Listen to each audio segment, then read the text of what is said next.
Now with more time to offer an in-depth look at all the trends that matter to you. What's making the headlines and what's behind them? We're on the streets to give you in-depth reports and insights. DW News Africa.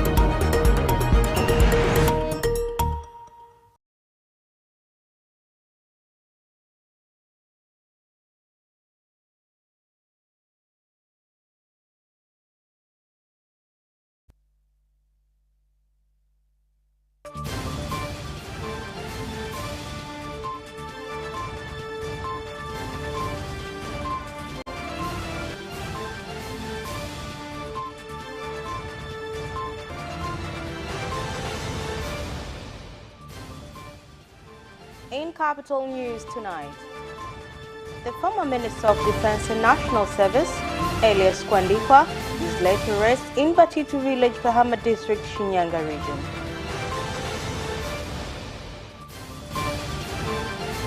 The 9th witness starts to testify in the armed robbery case against former High District Commissioner Lengai Ole Sabaya.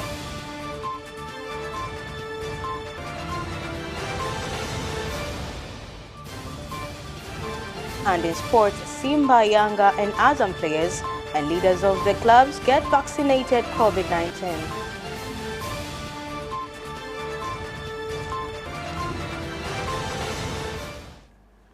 Hello and good evening. This is Capital News at 9:30. My name is Nasma Mwambe. Let's kickstart with the national news.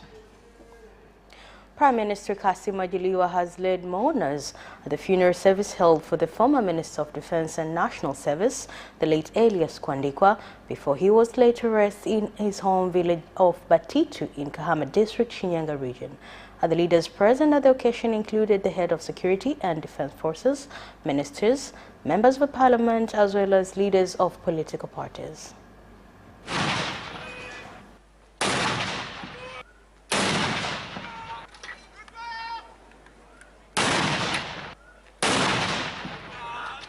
Baba yetu, kaka yetu, kiongozi wetu na mfadhili wetu mkuu Elias John Kwandikwa.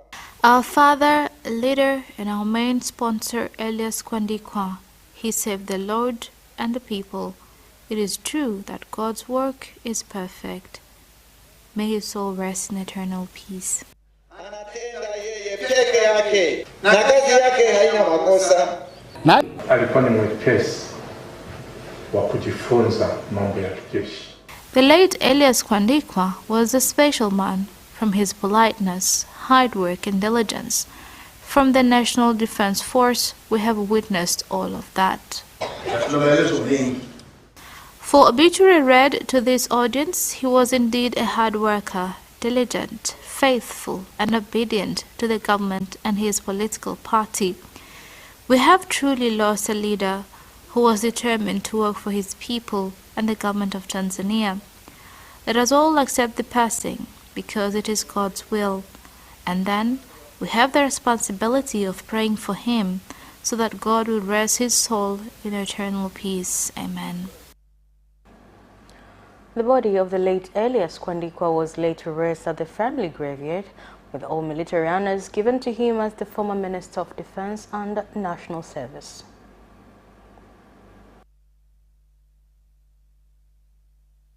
Amenisaidia mimi na familia yangu kwa kweli na masikitiko makubwa sana.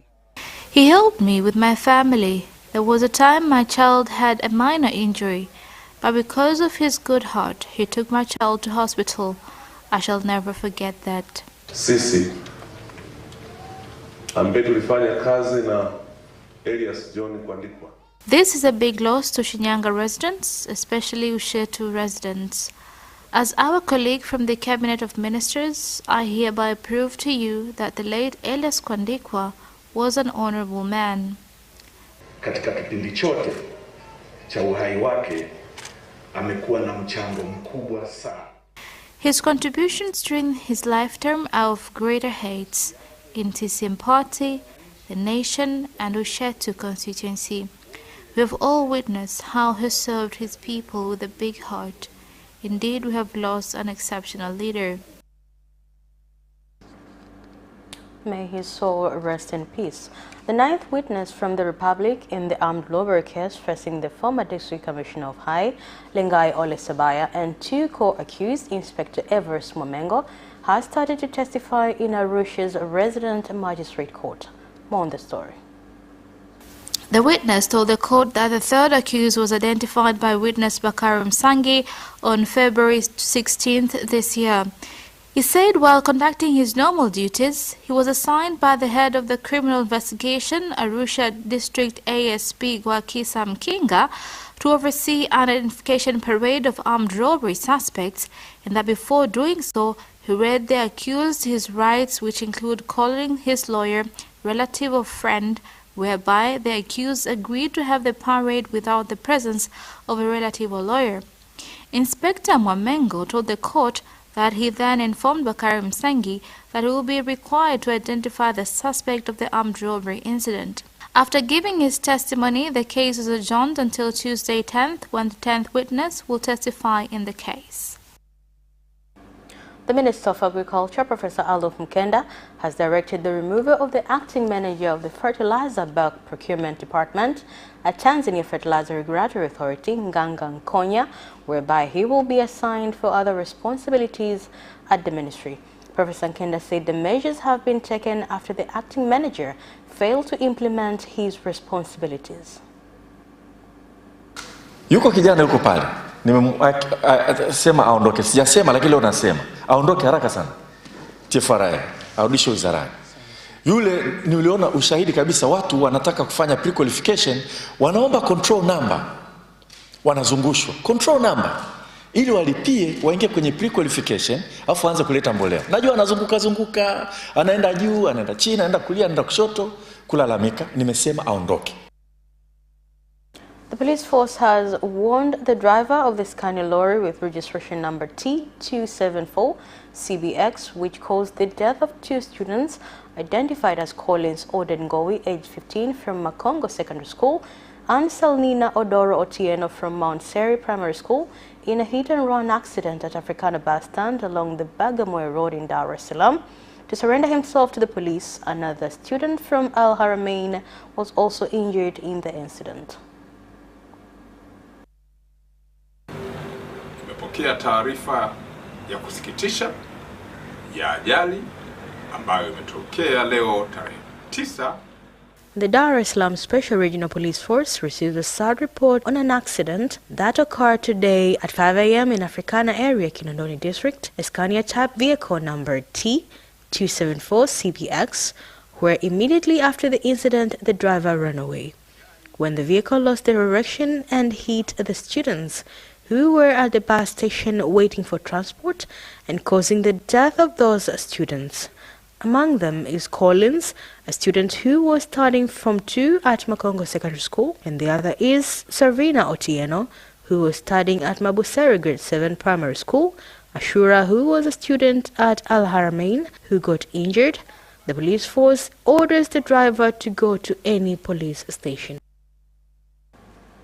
Kilindi District in Tanga region has launched the COVID-19 vaccine campaign, which got a big turnout of residents after receiving 2,400 doses. I am calling on everybody to come and get the vaccine. From all who took the vaccine so far, there are no complications. Actually, this is not the first vaccine that we're taking, so there is no need of having fear.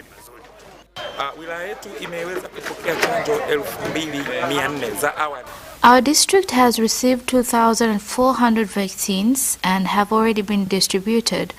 As the Ministry of Health, we're still disseminating awareness on the importance of getting this vaccine. The Republic, in the constitutional case filed at the High Court of Tanzania by the chairman of the opposition party, Freeman Mbowe, have requested to be given 14 days before submitting the response from the defendants. More on the report. The request was made by the principal state attorney, Hangi Changa, before a panel of 3 judges when the case came up for mention. The case was filed by Freeman Mbowe through his lawyers led by Peter Kibatala, opposing procedures used to take him to Kisutu Resident Magistrate Court to face 2 charges, including that of terrorism. The President of Zanzibar and the Chairman of the Reversion Council, Dr. Hussein Ali Mwinyi, has said collection of revenue faces challenges because Tanzania Revenue Authority and Zanzibar Revenue Authority do not use the same language when handling taxpayers.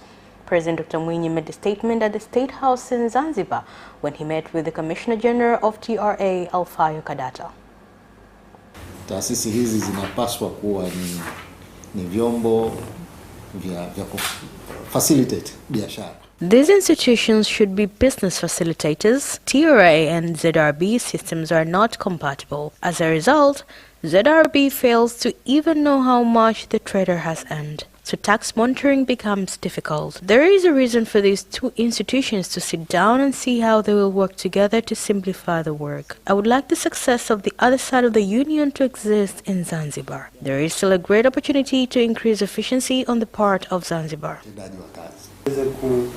Kuondoa hizi changamoto za mifumo kutokusomana, lakini pia kwa pamoja kuboresha ufanisi wa taasisi zetu. Kwa hiyo tutaendelea kusaidiana. Tunachotaka ZRB na sisi tuende kwa pamoja, kwa sababu tuna complement each other badala ya hatu compete kwa chochote. And that is the end of the national news. International news comes next after the break. Are you ready for some great news? I'm Christine Mundwa. And I am Eddie Micah Jr. with the brand new DW News Africa, The show that tackles the issues shaping the continent. now with more time to offer an in-depth look at all the trends that matter to you. What's making the headlines and what's behind them? We're on the streets to give you in-depth reports and insights. DW News Africa.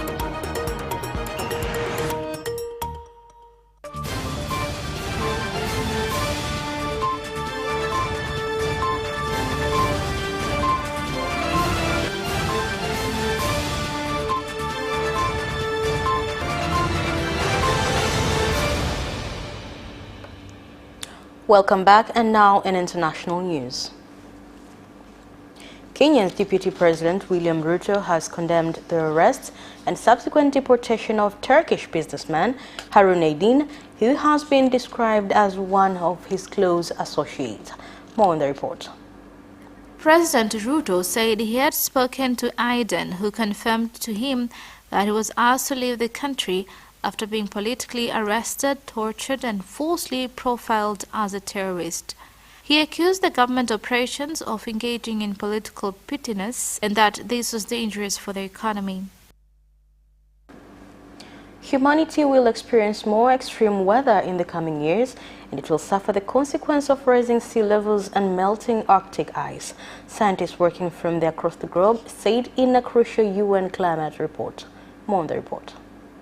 The alarming report by a UN scientific panel released on Monday called Changes the Climate Unprecedented and that it is unequivocal that humans are to blame. The report laid out drastic cuts to emissions in order to hold the global temperature to under the limits set by the 2015 Paris Agreement. The report was compiled by 234 experts from 66 countries and is the most comprehensive to be released by the UN panel since 2013.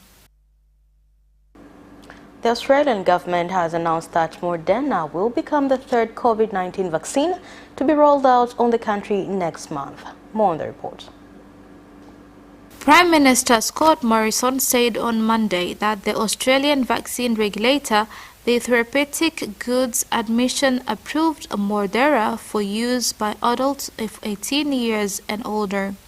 The first 1 million doses will arrive in the late September and will be part of a total of 10 million Moderna shots scheduled to be delivered to Australia by the end of the year. Australia has a shortage of Pfizer vaccine and a flood of locally manufactured AstraZeneca jabs, which many are refusing to take because of the slight risk of blood clotting. And that's the end of international news. Business comes next after the break. Tune in to Business Edition and meet business leaders and experts who keep you informed on business and economic developments taking place in the country, such as tourism, construction, energy, transport, mining, agriculture, communication, banking, real estate, and more. Business Edition on Friday at 8:15 p.m. only on Capital Television.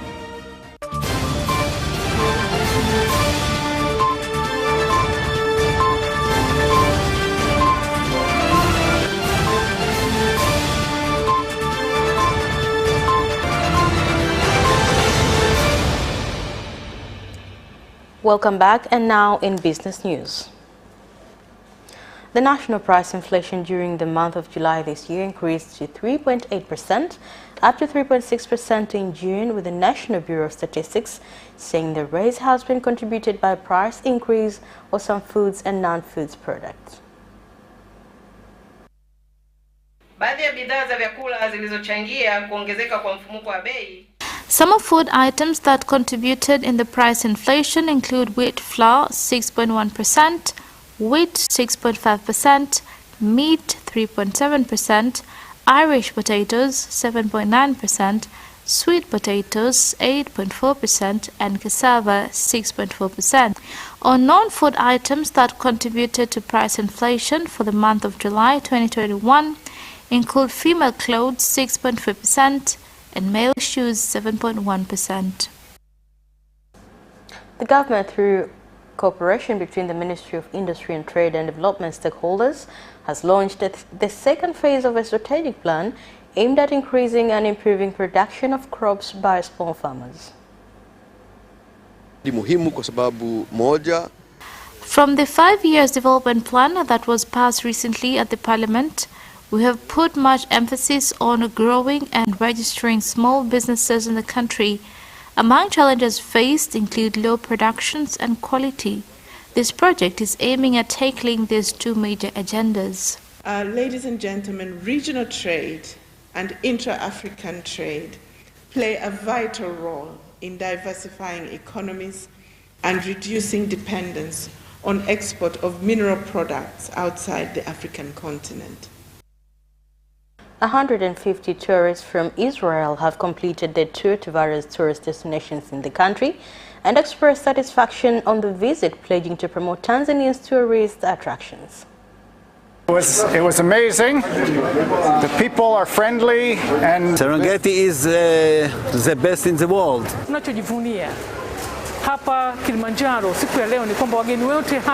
The greatest thing we are proud of is that all these guests have arrived safely and they are living safely without any challenges. And these are one of the efforts of the sixth phase government, making sure that people are taking precautions. That is the end of the business news. Sports comes next after the break. Away first time, good start from Bolt. Bolt leading a moment of going away. Gay trying to go with him, and he's being dragged through the second place, but he's going to win it by 2 meters. Away first time, good start from Bolt. Bolt leading a moment of going away. Gay trying to go with him, and he's being dragged through the second place, but he's going to win it by 2 meters.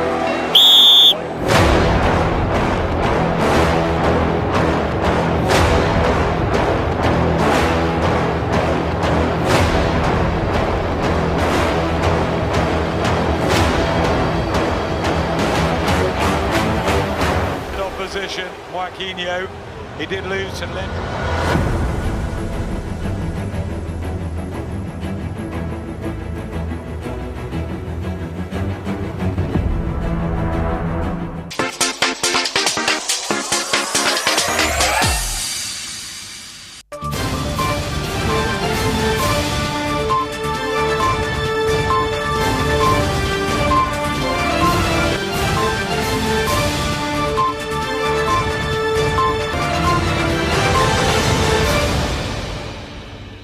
Welcome back, and now in sports news. Simba, Yanga and Azam players and leaders of the clubs have taken the COVID-19 vaccine at the Jakaya Kikwete Cardiac Institute at Muhimbili Hospital in Dar es Salaam. Lakini tulipata ombi kuanzia kwa timu ya Simba kwamba kwa sababu mbili walisema. We had requests, Simba being the first ones, for two reasons. One, to support the efforts of President Samia Suluhu and the Ministry of Health. Secondly, we were thinking of another aspect. They are heading to international competitions. Last year, they were supposed to have COVID tests. The national cricket team head coach Steve Tikolo says he is confident with the women's national team talents ahead of the T20 women's qualifiers starting on September 7th in Botswana. Kuwa na trial match ya vijana wa miaka 19 na chini. There was a trial match for the under-19s as they prepare for the competition next month, the end of September from 25th. They were playing a trial match with some national team players and other club players for the under-19s to get training. The girls are also training, and their tournament is in the beginning of next month. Paris PSG are confident of keeping Kylian Mbappe once the signing of Lionel Messi is finalized, as Real Madrid continues to wait in the wings for the French international. Here's more. Mbappe's future has been the subject of much speculation in recent months, with the World Cup winner yet to reach an agreement over a contract extension with PSG.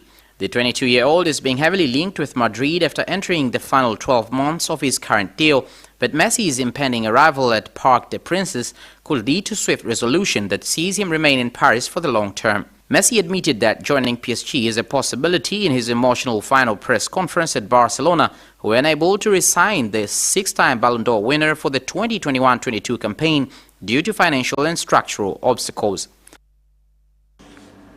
Barcelona have revealed that Sergio Aguero is said to be missing for around 10 weeks after suffering a calf injury that will delay his start to life at Camp Nou. Here are more details.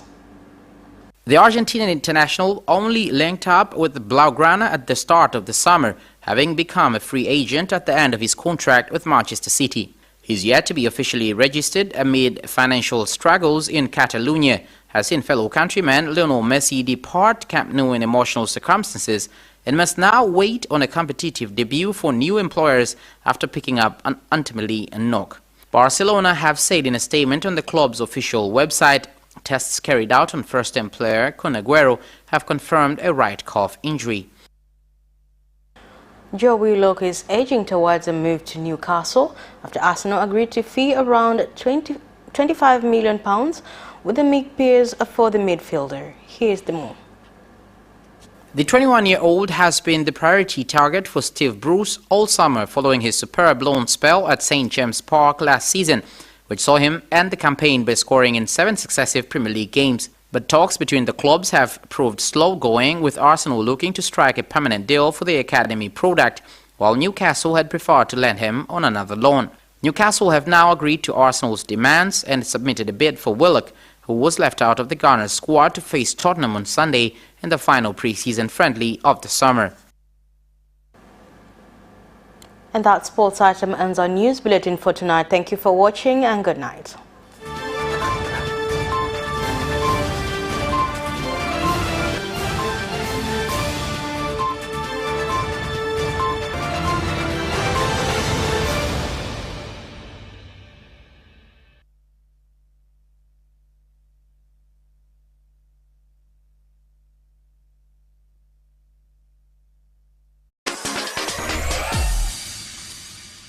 You can watch Capital News live on our social media accounts, YouTube Capital TV and Facebook Capital Television Tanzania from Monday to Friday at 9:30 p.m. Don't forget to subscribe and put notification on.